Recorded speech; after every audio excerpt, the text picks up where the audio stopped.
가장 중요한 거 교통비. 교통비에 대해서 지금 다음 주제로 얘기를 해볼까 해요. 교통비가 크죠? 큰일 났네요. 큰일 났어요. 교통비는 진짜 커요. 이거 너무 슬퍼요, 정말. 특히 저는 택시 많이 타기 때문에 택시비 인상은 너무 치명적이에요. 그죠. 대학생들한테 분명히 치명적이에요. 왜냐면 아침 버스 타고 안 가는 애들이 많아요.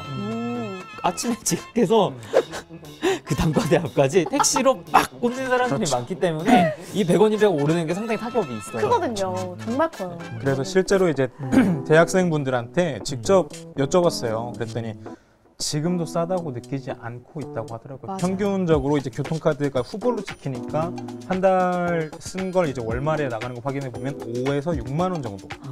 그 정도 되면은 택시 한 달에 한 4번 정도만 탄다고 해도 그러면 4만 원?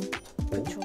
횡단은 해야 되니까 그럼 한 10만 원 나온다는 얘기예요. 그죠. 한 달에 교통비가 10만 원 이상 들어갈 수 있죠. 충분히. 그러면 핸드폰 회선 2개죠. 그렇죠. 그러니까요. 5만 원이니까. 엄청 크잖아요, 대학생들한테는. 그죠. 아니, 대학생한테만 큰 게 아니라 직장인 저한테도 커요. 지금 너무 커요. 그래서 제가 이제 광주시청에 이제 지금 문의를 해보셨다고요? 문의를 했습니다. 오. 그랬더니 아직까지는 이제 버스 요금 인상을 이제 검토는 안 한대요. 안 하고는 있는데 지금 당장 국토부에서 권고안이 나왔어요. 이렇게 했으면 좋겠다.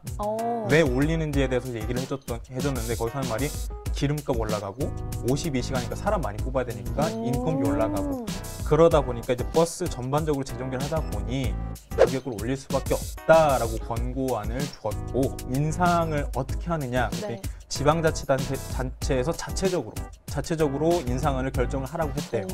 그러다 보니까 이제 여기저기 눈치를 보겠죠. 그러네요. 서울 빼고라도 뭐 광역시끼리 여기는 몇 퍼센트 올릴까? 서로 이제 눈치 싸움이 이제 시작이 된 거죠. 그렇게 해가지고 이제 그거 따라서 올라가지 않을까. 100원, 200원은 올라갈 수 있다고 봐야겠네요. 적어도 10% 정도는 인상이 된다고 하니까. 근데 또 찾아보니까 저도 광주시가 안 올리고 좀 버티기가 힘든 게 네. 2017년 572억의 적자가 났습니다. 대중교통. 물론 이제 대중교통이라는 게 어떻게 보면 이제 좀 어떤 서비스, 그렇죠. 공공 서비스의 일환이기는 한데 이게 어쨌든 준공영제를 광주에서는 하고 있는데 네네. 그래도 572억 이 정도씩 적자가 난다는 거는 이게 또 어쨌든 세금으로 메꿔야 되는 부분이라서 광주시도 좀 버티기가 힘들지 않을까. 그래서 여기서 방금 이제 박영민 기자가 준공영제라고 말을 해주셨는데 준공영제가 뭐냐면 이제 지방자치단체가 버스에서 이제 나오는 수입들을 한꺼번에 이제 관리를 하는 거예요. 이제 운행은 자가적으로 이제 회사에서 알아서 하는데 만약에 이쪽 회사에서는 적자가 나고 이쪽에서는 뭐 그래도 정상치가 나왔으면 여기에 보전을 좀 해줘야 되잖아요. 네. 그 관리를 이제 시나 뭐 지방자치단체에서 최소 수입을 맡아서 맞춰주겠다는 하는 거죠. 거예요. 그러다 보니까 아까 말한 대로 인건비랑 기름값은 버스 회사에서 알아서 해야 되니까 그게 올라가면 그걸 맞춰줘야 되잖아요. 그러니까 버스비 인상이 불가피하다라는 이야기예요. 이게 또 그렇다고 안 올리면 이게 배차 간격이 늘어나야 돼요. 이게 어쨌든 주 52시간 제고 있고 그러다 보니까. 그렇죠. 어쨌든 그러니까 불편함이 생기네요. 이렇게 하든 저렇게 하든 불편함은 있는데 슬프네요. 슬프지. 슬프네요. 아니 이건 택시 이야기가 연결이 안 될 수가 없어요. 만약에 그렇죠. 이제 대학생들이 예를 들어 술을 한잔 먹거나 아니면 시험 기간이 되면 막차 시간이 이르니까 택시를 탈 수밖에 없거든요. 근데 그 친구들은 결국 할증 붙는 택시를 탈 수밖에 없는 상황이에요. 이런 또 어떤 대학생 때부터 이런 일화들이 있어요. 예를 들면 한 10시 반 정도 되면 술 먹다가 친구들끼리 눈치를 봐. 고? 스톱? 고? 스톱? 이렇게 해서 근데 어떻게 흥이 올랐는데 그럼 이제 약속을 걸죠. 친구들끼리. 조건이 있다. 할증이 붙기 전에 끝나든지 아니면 할증이 풀리기 전까지 놀든지 아니면 첫 차 뜰 때까지 놀아야 된다. 이 조건이 3가지가 있는 거예요. 근데 애매하게 12시 10분 이럴 때 술자리 끝나면 진짜 화나요. 고 할 거면 계속 고 해야 되고 지금 아니면은 좀 화내신 거 아니죠? 그렇죠. 화나신 거 아니죠? 예전부터 그런 게 쌓여가지고 예. 버스가 막차가 한 10시에서 10시 반 정도면은 점점 끊기고 지하철도 한 11시 반? 11시 반. 최대 11, 문화전당역 기준으로 11시 반 정도면 또 끊기고 그래서 이제 그게 지나고 나면 택시를 타야 되니까 그렇죠. 대한 씨가 얘기하신 대로 택시비 인상이 굉장히 와닿을 수밖에 없죠.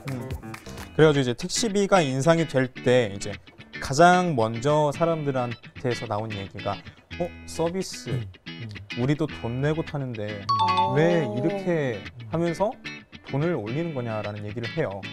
그러면서 저도 가끔 느끼는 건데 광주 택시를 탔을 때 약간의 불편한 점이 너무 난폭해요. 정말 너무 그런 난폭해요. 의견들이 많아요. 너무 공감해요. 예.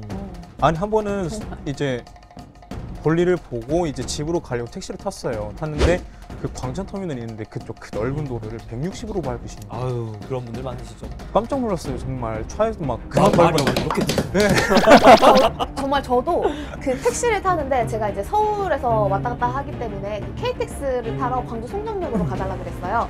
근데 진짜 택시를 탔는데 이건 아니 이미 택시가 아니에요. 뭔가 이렇게 막 그죠. 블링블링하고 블링블링하고 네온 사인 있고 여기 앞에는 키티가 한 10마리 쿠션 정도 있고. 네. 막 그런데 갑자기 제가 안 되겠어요. 저 그냥 천천히 가주세요. 이랬거든요. 네. 아니요. KTX표 취소하지 마세요. 이러더니 진짜 160으로 막 달리시는데 저는 거기서 죽는 줄 알았거든요. 그런 게 있죠. 네. 총알 택시. 네. 난 총알 택시 탄 적이 없는데 정말 갑자기 막 쫙 달리고. 총알이 아니었어요. 그건 빛이었어요. 비차적으로 아, 진짜. 택시 이렇게 탔을 때 그러한 안내를 받은 적이 없어요. 벨트를 매세요라든지 뭐 말씀은 제가 직접 여쭤봤어요. 왜 그런 거 얘기 안 하세요? 그랬더니 그냥 뭐 부르면은 기자.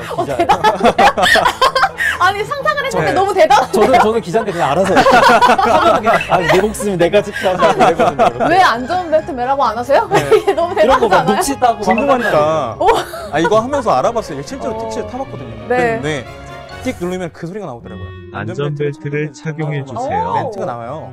그걸로 가름한 돼요. 별도로 이야기를 하지 않는다고 하더라고요. 택시의 서비스 질이 이렇게 떨어진다고 가장 사람들이 많이 이렇게 느낄 때가 그럴 때일 것 같아요. 내가 택시 잡고 어디 좀 가주세요 했는데 갑자기 아저씨 표정이 너무 안 좋은 거예요. 내려요 이런 거. 너무 가까운 데 가니까 그런 표정이 그렇기도 하고 오히려 막 출출될 때도 있고 대놓고 막 운전하고 가는데 계속 앞에서 막 그렇게 막 이렇게 그러니까 내가 내 돈 내고 탔는데도 내가 눈치를 봐야 되고 맞아요. 내릴 때도 굉장히 막 눈치 보이고 저도 그 캐리어 2개를 끌고 그 택시를 탄 적이 있었는데 그 제가 상무지구 쪽에 살잖아요. 그 안으로 절대 안 들어오시더라고요. 그래서 저쪽으로 들어가서 내려주세요 이랬더니 거기는 차하고 사람이 많아서 그냥 여기서 내리라고 그러시더라고요. 좋은 기사분도 많으시지만 그렇죠.